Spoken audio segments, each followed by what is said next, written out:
operation se sir masi haugadore masigi haubasigi mari lainana aina thangachabasi conducting the census without completing the resettlement and the rehabilitations of the displaced family in their original places,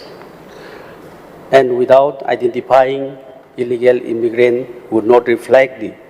true demographic reality of Manipur. Therefore, the census operation should be deferred until proper resettlement and the verification process are assured to the people. Sir, masigi census ki si sir hana mamang da tawada bazu yekhoki adagi hojik laiba si Manipur gi unrest laiba adagi displaced people mayam singsi tongan ba magi original mafam da leitabanina masi tawba matamda Manipur gi khudong chadaba yamna leigani asengba census sama leiba ngamoi haibasi hoi chetna thajaba lei maram aduna hojik laiba situation asi mayam parja mayam gi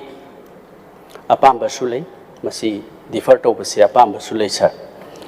loinana sir masigi census operation si honorable speaker na masi house sida hoi khanaraga masi defer tonanaba madugi house sida hoi warep lominaba machangi masi opposition khaki nate sir then akoi gi ruling khaki problem sunate opposition gi sunate asi masi generally Manipur da leriba hujik tangdu leita da basina maram morkanda masi thamjabani sir masigi ahan ba phase da sir April gi dagi hauraga April gi tang 1 dagi hauraga September 2026 baksida ahan ba phase packet ka duribani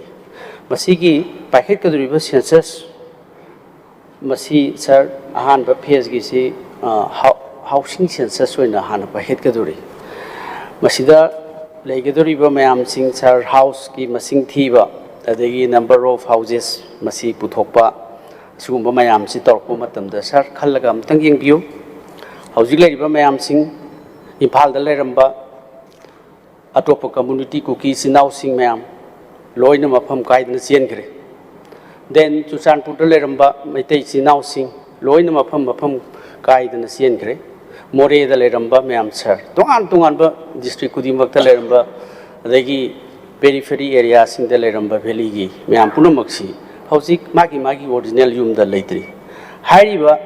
mi singsi magi mayum da leitri ngai da kramaina census operation magi household si kamaina house number si kramaina masing che khona listing tawduino sir masina maram warkanda masi oithoi daba adigumba thabak amani haina lowi maram di sir masigi se suppose Imphal East ki da hairasi then Kakching district da hairasi sugnu gi jaga sing da honorable member Sri K Ranjit ki sing da hujifo mayum da hanjan da balairi almai tawna even valley gi area sing da mayum da loina hanjan da basi mayam am leigre maram asina masi April ki tang 1 dagi hawduriba masigi housing gi census asi masi oithokpa asengba reality puthokpa ngamoi sir at the same time hairiba masigi census operation si population census of India gi masi tawudriba si sir masi another option amasu yauri self enumeration haidana matomdana masi akhoi enumerate tawba yaksilakba masigi census sida tawba yabagi 15 days ki matam amasu masi conduct tawba matam da piri aduna di sir masida aikoina hapningba mina masa aseng basu nataba mina hapsilak basu adum yabale reality dumadi puthokpa ngamaroi aduna maramar kanda masigi leiba problem si yamna chauna laikre sir ani suba census phase ani suba phase tana sir masigi population si tarok the actual counting of the population will be done in February to March 2027. Sina second phase wina census si mi masing thiba gi amu house masing thiraba matungda amu mi masing thiba gi amu haurakaduri bini. Maramaduna sir masigi housing ki list tauba adagi mi masing thibasi masi 2027 gi masida sida loisinna bu honarakpagi pandam lakpasida manipur da leiba sidi pura taiona khre haujiksi free movement leitri sir magi mayumda leiba ngamdri maramduna civil society organizations masi not only for particular one community masi community khudimaki leigidaba problem amani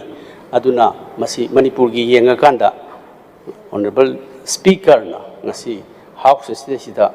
niyom sumna tawnana bidamakta khananabagi matam amasu pibirasu yamna phai aduga masi government na masi defer tawnanaba cabinet tagi through the tawbigera house sigi resolution am lorga tawbigera masi defer tawnanaba matam kara until and unless the restoration of normalcy che masi leitri bakti akhona masi gi census operation che tawbidanaba ana thangkachari Anisuba, when the sir, government has failed to open the roads for free movement of the people. Masi sudumari when the later unrest situation asida, masi free movement later basimi pung kutimaki. Equaitam the tamna di Hanzelakani Haibagi, Asiat Patazava Lady Laser, Equi Punamaki, cooperation Masigi, Santi Hanzelak Navasida di Equisu. Masida politically aikoina kasuk wangangba amasung masida sida politically kudong sabado khoi lobagi pandam congress party amasung khoi gi member mo oina su leite marabaduna sar masigi free movement lehendabasina manipur praja se kham thengna ware maramasina masigi hanjanna bagi kari policy ji haujik paikhale haibasi house da phajana thambiu haiduna ina thamjari ani suba point una sar ahum suba point da sar Government of India, particularly the Ministry of Home Affairs, has failed to effectively check the movement of illegal immigrants, arms and ammunition, narco substances along the Manipur-Myanmar borders. Sir, Manipur ki borders si masida haujik thoi ba mayam singsi thangnaba leibakta Myanmar da junta gi rule leibenina masida thangnaba si anak pasida sida siriba miyam singsi achau bombing tawraga mi si amna hat pa khot pasu lei masigi akoi gi thangnaba leibak sida masina maram warkanda manipur rom da changjalak pa haiba sidi no doubt that sir illegal immigrant miyam ma changai forget it about the particularly the unrest situation in Manipur is Kuki and Meitei sir. Masida sida Nagaki area da su adagi tongan ba jaga sing sida border area sida sida masi jangai amasung adagi drug ki lalon ba kom na tawba then aikoi gi hanagi Manipur da leijari ba community nataba atopa mapan ki da leiri ba Myanmar da leiba community mayam sing changak dana aikoi gi Deputy Commissioner Urkhul adagi then DC Kamjong sida su akoi hana loina report tawraga leigre Myanmar dagi changakpa kholakpa maduna maramor kanda makhoi su Manipur da chang akanda makhoi gi survival paisa earning min si mayam ama tawrako tabani sum akoi gi relief camp du da leibadi adabani na adugumba illegal activities mayam chathare haibase sir no doubt that madu chathai aduna masana su tabani sir aduna masidi kamjong da leiri then ukhul gi da leiri ato from sing da lei haibase government su report piri aduna di sir masi athu ba matam da government of India then Ministry of Home Affairs and the External Affairs Minister Lady Mayam, Adagi state government, Siga Masita or Kanda, Masi Yam Tuna seriously check the work, Darkarley, have a sim day Tamzani, Sarmasigi Matanga state government gi Kara weak point habitation, Masigi coordination Tawdava central government Amasung state government ga coordination Tawasi, Uba, you are wali. Sir, Tolay Vairang, Sahi, mari manga megi tang ahum tegi tholokpasi khaktan natana mamang tegi thoklaiba unrest situation in Myanmar sida thoiba sina maram oirkan da ngasi Manipur da changchalakpa khosalakpa outsiders Myanmar akhoi citizens mayam ama changakpasi state government amasigi initiative watpa adagi central government gi initiative watpa coordinations between the central government and the state government si masi watni haibasi aikhoina sum aikhoina observe tawbada thengnei sir marmasina masi na maram oirkanda problem mayam ama problem after another mayam ama tholakpa mayam singse aikhoina ui sir maram aduna masigi coordination si karigi what kibano aduna maram kadani lastly masigi matangda athubada masigi seriously state government amsung central government na masigi border fencing loisana ba illegal immigrants in khandok na ba masigi measures mayam singsi amna seriously lokhat piu hai basinaina piltogjaningi honorable speaker sir the government of India and particularly the state particularly the Ministry of Home Affairs has failed to effectively check the movement of illegal immigrants, arms, and narco substances along Manipur-Myanmar border. This failure has seriously affected the security and the stability of our state. Maramaduna masigisi yamna seriously khanbiraga masigisu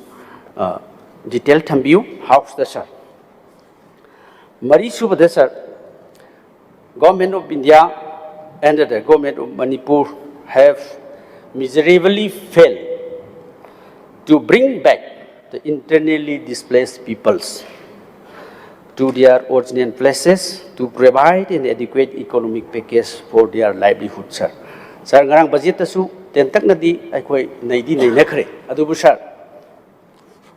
700 crore khara aikoi happy bagi tawbudusu yamna phai sir aikoi phati haibadi leite aduga sir tasengba makti IDP mayam singsi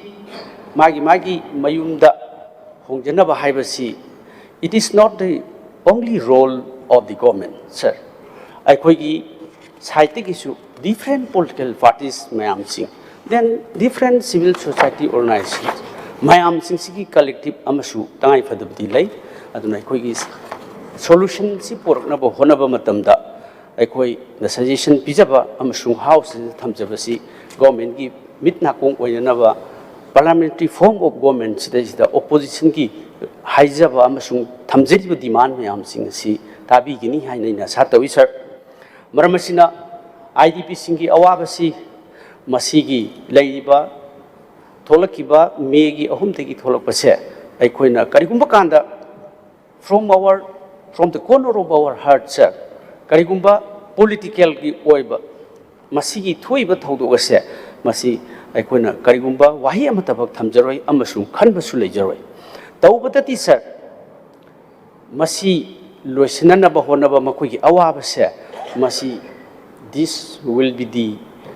solely responsibility of the central government and the state government. Sir, matang asida apik pe amount krana masigi solution manage tawgni haibasidi yafam thokte sir maramdi aikoi gi state asi India government ki fiban da leiba adigumba state amani masida any problem crime adegi communal adegi tongan ba natural calamity tholakpa mayam sing se state government khaktana daita logotaba nate it is collectively state government and state government should take the responsibility sir maybe small amount or big amount this should be sole responsibility of the central government and the state government sir aduna aikoina masida shokriba mayam sing se mipung khudingmak smiling to honba amasu changi aikoina connect taunaraga lairiba isini nau community mayam singsi honanaba honorable chief minister gi role amasung magi effort mayam singado madu tanatena achauba central government gi fund nama changi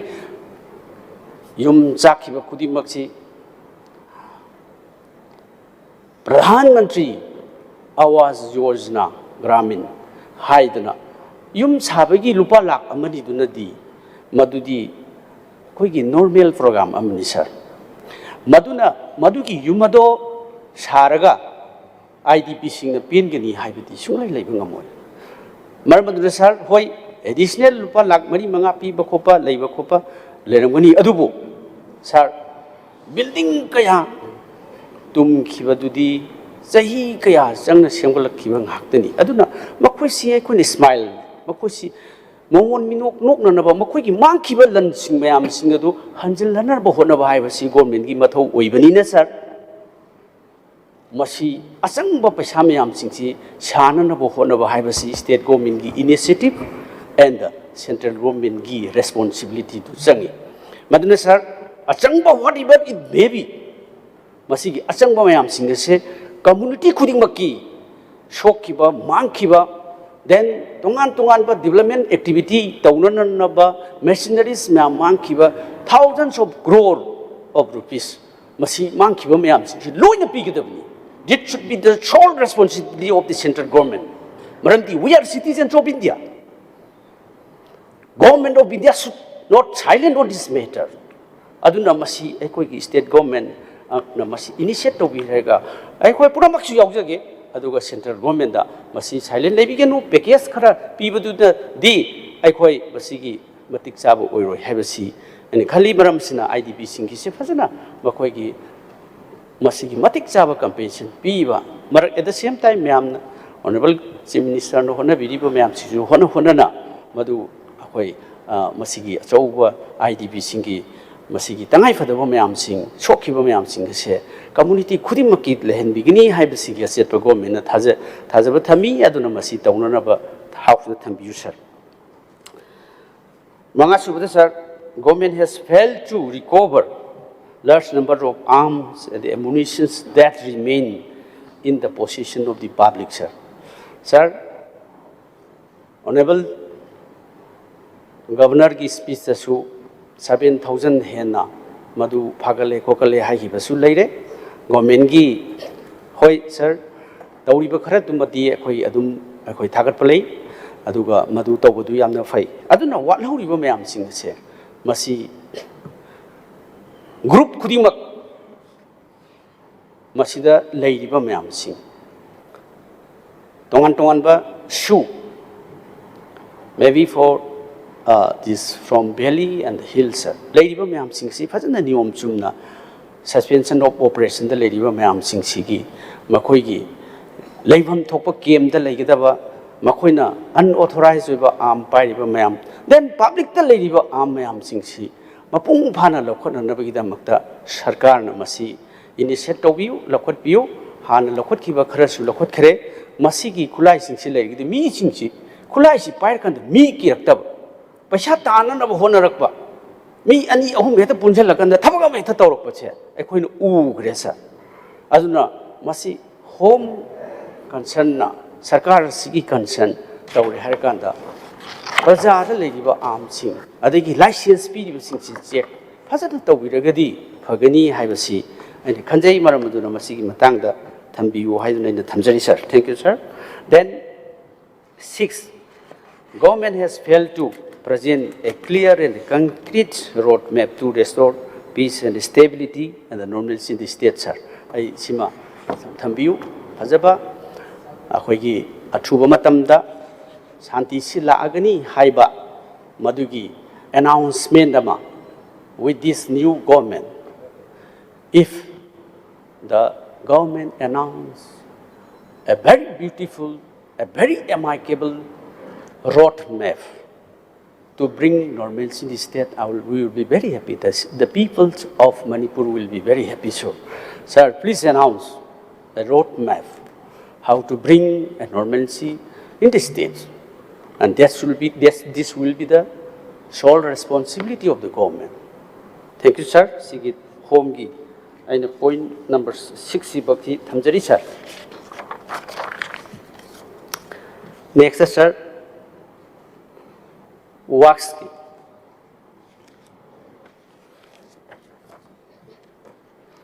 Public Works Department, sir. aina thamjabasi maruina waski ji sir in general aikoi si problem si sahi ahum muksi khara ai han budget ki dasu kitang di thamkre ai line ama khaktang thamjarabada program mayam se sembi dragadi lambi thongsi ising ichau si ahum lak lei hiba namar morkanda lambi thong han koila khara khak leram basing su loi ne kendra khudimaki ai gi kendra makta hak koila amta udrabadi sir aduna mayam si ai gi kendram sung manipur mayam gi leiba mayam sing si lambi thong sem basi achauba program happy raga natragadi aikoi si suppose sarkar paibiba singna opposition gi kendra gi lambi sembadasu singi sembadasu tamgi sembadasu madu aikhoina concern mantri oirkadoriba singna or oigadoriba singna sarkar asina masi kendra khudimak semba haibasi manipur pumbagi sembani haina khanbiduna masi gi development work si phajana paikhat piyo handaki anobo program lakpasingda phajana masi gi wat hauriba semdriba lambi singsi sembiragadi yamna phagani haiba ina suggestion amatanga thamjuri sir. To the point, sir, failure of the PWD to ensure proper quality and effective supervisions in the construction works of the Imphal-Urkhul-Jesami Road, that is National Highway 202, resulting in poor execution of the project, sir. The details package are given, sir. Package number 1. That is Yangang Pokpi to Finn's Corner. Sanction amount is 124.81 crore. And package number 2, Yangang Pokpi to Finn's Corner, the amount is 135.63 crore, sir. And package number 3, sir, package number 3C, I detail to Kangdre in the Tamjari se, package number 3C, compensation ki khara yetna ba leibadagi magi details oh yes aduna masi masu aina thamjari bisi honorable minister concerned details thambiu haige tawjabani sir. Then package number 4 Urkhul to Soiter amount 16.37 crore. Package number 5 Soiter to Marem way to Jesami 225.83 crore. Package number 6, Marim to Jesami, 221.23 crores. Siki package 6 si khaktang aina han khara lokas company sir maram di aina lokwachirbi maram si ai mafam du da chature. I went to the Jesami by road and adi aina masi chatpa si da thingdari singse lambi singse aina kumma ga yengba matam da sir masi gi singsi proper quality laite quality fazana maintain tawde sir. Then problem is that sir masiki sida sir DPR art Google gi DPR do I want the totally whole state gi I want to fange I find out the whole DPR adu dai du da madu da yauri baduga the original DPR which I found that is not similar with the present execution of the work. That is the whole problem, sir. So this is one-time package. We may not get twice in this area. Aduna maram oirkanda sir, masigida ekona thingnaribse nungju afaba tawde. The stone quality, sands and cements are not high qualities that provides in the DPR. And again, sir, construction quality, supervision, transparency and accountability is not there, sir. And again, this poke cutting, under this new DPR, under this new construction, the expansion and the cutting of the hills, no, this should be done, and that's the poke cutting is not there. Poke cutting in the sense that, sir, when it make straight, according to the new DPR, that is not there, but the old road, the old highways. No, that's only in that old highway the construction done only. That's why as per the new DPR the construction is not done. What I mean is that, sir, aduna masi aina lakchari ba point hi. Kari kidamakta PWD Government of Manipur na masi gi si supervise tawdribano. Kari kidamakta PWD department si Ministry of Roads and Highways asina kari kidamakta masi state government sigi fazana supervise tawranaba madugi opportunity pidribano haibasi question sida lai maramdi aina sir mafam maduda chatpa matamda adagi contractor sing unaba sport verification tawba matamda state government gi mi amata leiti aduna maram warkanda masigi transparency leitaba potsi adagi quality leitaba potsi lai haibasi aina thamjaningi aduna masi what will be the measures of our state government? What will be the responsibilities of our PWD department in this ongoing construction of Imphal Urkul Jasami Road? So please clearly mention in this August House, sir. So I want to get clarification from the PWD department, sir.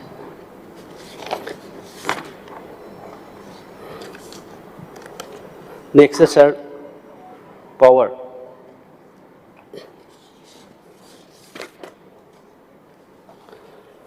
Sir, power kisi masigi lairiba power department ki lairibasi mayam ama di laire adu boina matamsi ten na phangbanina aina thamjaribasi failure of the government to provide employment opportunity to educated youths in the power department haibasi the point matang aina thamjage, sir. Sir, Manipur ki naha mayam ama tuan ba technical course loiba adagi akoigi khara grade 4 adagi MTS ki kari kai mayam ama 2019 da advertise tauki adugi notification to 28 December 2019, that is for MSPCL, Manipur State Power Corporation Limited. Then again another notification that was made on 30 January 2019, that is for Manipur State Power Distribution Corporation Limited. And again it is straightly cancelled after a few years. It was cancelled on 2nd September 2025, that is for Manipur State Power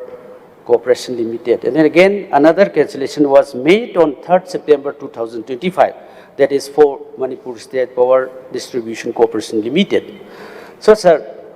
masi mi si lising yang kai nithoi buna applied tauki masigi mayam ama matamang na adagi den habak si applied taukhre aduga masi advertise tawraba matungda amuk kak pai basida sahi hendokhiba mayam ama la ani sir. Then adagi di masigi naha singi kangau na ba mayam ama lai sir masigi post vacant laidana kaugrabni na masi atu matam chana losin biriga hapirambadi kari kai aduna masigi clarification ma pamjai sir. Thank you, sir. Mathagde sir, Youth Affairs and the Sports Department.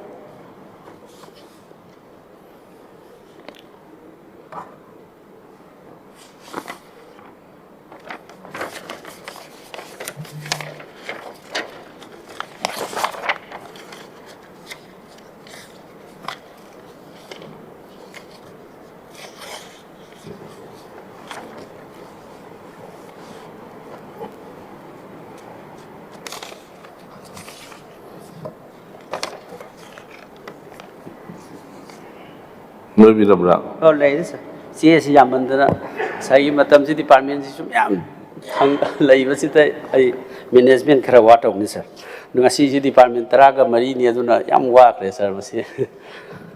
Thank you, sir. Akoigi Sports Department, Youth Affairs and the Sports Department. My first cuts motion is that, sir, failure of the government to take off the one village, one playground initiated under the Youth Affairs and the Sports Department, sir. Sir, sahi kharagi mamangda khul amamamda kungrang amamamda sports ki playground amamam pigani haidana madugi koigi field selection tawba ground selection tawba kopa tawkhibule gre ai gisu adi wangkhim kendra gisu mayam si kendra humphung makta tawni haidana thagat ki basu lei adu sir masigi si kari makha lei khrabage aduna masi matam kuire madugi announcement tawkhiba adi masigi si tawraroidra masi tawgdabo lorgadi masi thuna tawrakanda tahunbagi pandam du pami maramdi akoigi sports sigi matang si da aina masigi si yam important oina haina khali ani suba question move ta sir the department has failed to send the state under 17 boys football team to participate in the Subroto Cup 2025. This raises serious concerns regarding who will bear the expenses of organizing the state level Subroto Cup if no teams are deputed to represent the state, sir. Sir, masigi si Subroto masi yamna maruiba cup amani masi chanana bagi lupa around crore maya da set khriyan tai madugi district level da khanna ba sanana ba practice tawna ba khona ba da aduga last di madu state represent tawna ba tha ba singam khidi haina tai aduna masi kari maram leibari no adagi den kari gumba hoi ai sum ta ba da sir sahi hen ba khara yawrami na hai sahi hen ba du yawraga di madu sahi hen ba khandu ga su sab chaba si dum thabiram ba kai kai ba leibage Manipur si sir aina sports ki matang sida kitang thamjaning bada sir sina loidui ni sir aduna ama khangtanga aduga ai kitang sida minute amtanga lawjege sir sugumba akoi gi sports ki si Manipur si akoi mayam punamang na khangi India gi mafam khudi muna khangi Manipur is a sports powerhouse and akoi khangna ribni sir aduna masidagi aphau mayam ama puthokre aduga leiribdi sir 1999 dagi aikoigi national game tawkibdagi Manipur da sanaroi mayam ama puthoi adagi den international gi arena da adagi sports person mayam ama puthokpa leiraga su sir aikoigi leiriba Mary Kom Mirabai Chanu adagi Sarita mayam ama aikoisi India ki mafam kudimuk to fauduna leiribni sir adagi den masigi tawriba mayam sigi hek masida gap ama laib se sir sahi kuntarit sigi matungda aikoigi tamduda Congress Sarkar aikoigi ex former Chief Minister oibo bigi lising makhada district infrastructure sports complex mayam ama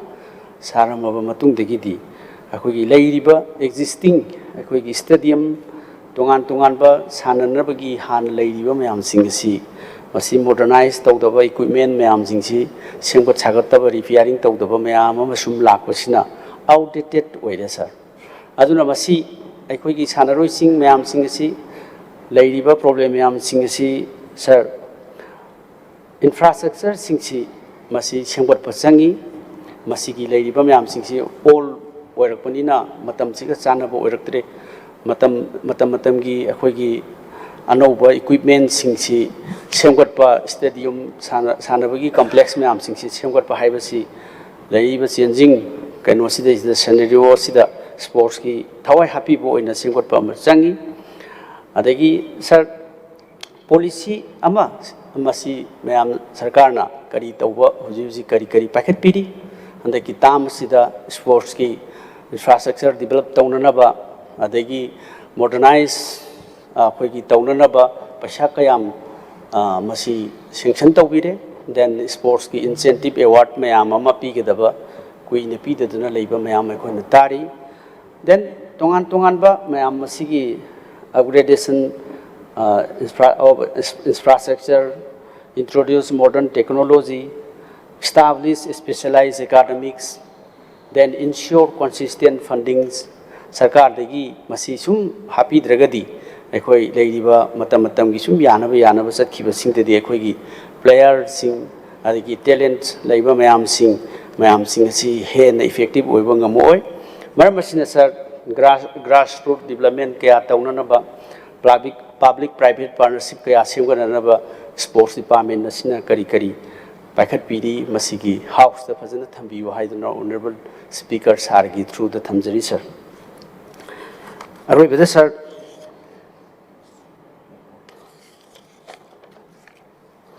I am khangai sir CS yam basida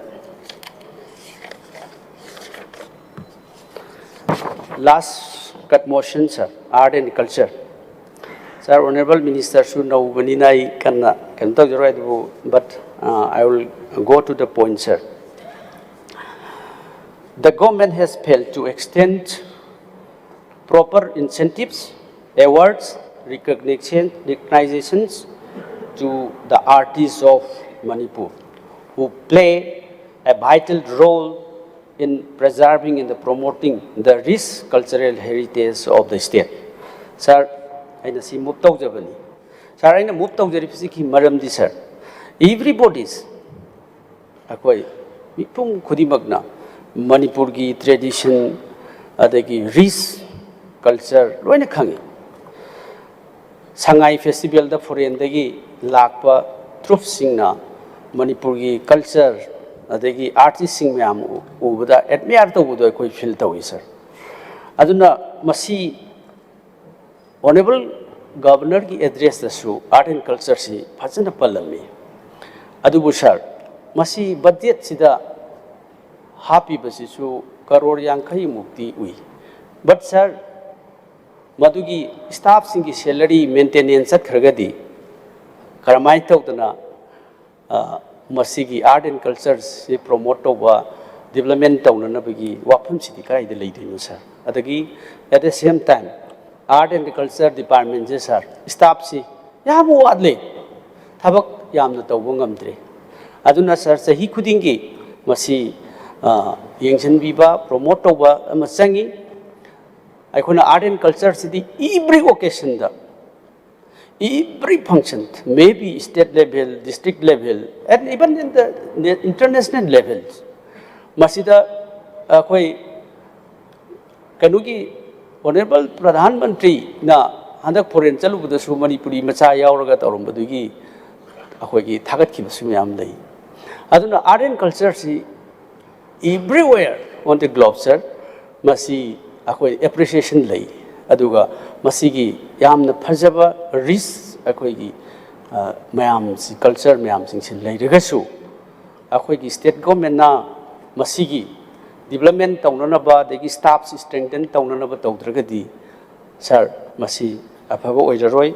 masigi phaba masigi arrangement tongan ba package ama even if it was not reflected to the budget, sir, 2026-27, we need a serious concern to allocate some fund for the development of art and culture, sir. Aduna maram oirakanda, sir. Masigi wali staff mayam singsu hengalhan biyo adagi masi yengchan biraga aikoigi yamna backbone toiba aikoigi ijat aikoigi image aikoigi traditions mayam reflect toriba art and culture si promote tawna ba sarkar ki policy hauji kari lei masi phajana thambiyu haina thamjari thank you sir.